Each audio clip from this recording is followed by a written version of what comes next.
Hi guys, তোমরা তো দেখে বুঝতেই পারছো আমি এখন ট্রেনের মধ্যে আছি। আমি গিয়েছিলাম দিদিদের বাড়িতে, আগে থেকে যাইনি, গেলে তো ব্লগ পেতেই। আজকে সকাল মানে রবিবার সকালে 7:30টায় বেরিয়েছিলাম, 8:30টার ট্রেন ধরেছিলাম, আর ওখান থেকে ফিরে আসছি 11টার ট্রেন ধরে। বাপরে কী হারে গরম, কি বলবো তোমাদের। জিনিসপত্র কিছু ছিল সেগুলোই দিতে গিয়েছিলাম, বিশেষ করে গাছের আম। তোমাদের তো বলেইছি বড় ব্লগে যে দিদি পাইনি, তো সেই জন্যই গাছের আম দিতে গিয়েছিলাম আর টুকটাক জিনিস। তো ট্রেন থেকে নেমে বাসে বসলাম, তারপরেই শুনলাম যে ট্রেকারটা ছাড়বে, তাই বাস থেকে নেমে আগে ট্রেকারে উঠে পড়লাম। যাক তাড়াতাড়ি এসে পৌঁছেছে, কিন্তু কষ্টটা প্রচুর হয়ে গেছে। আর দেখো কত জিনিসপত্র দিদিদের বাড়ি যাবো আর ব্যাগ ভর্তি হয়ে আসবে না, সেটা কখনো হয়? তোমরা তো জানোই দিদি দিতে কত ভালোবাসে।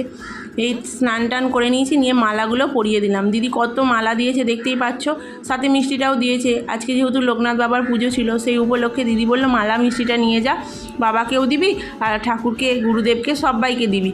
তো স্নান টান সেরে সেই কাজগুলো করলাম, করে তারপর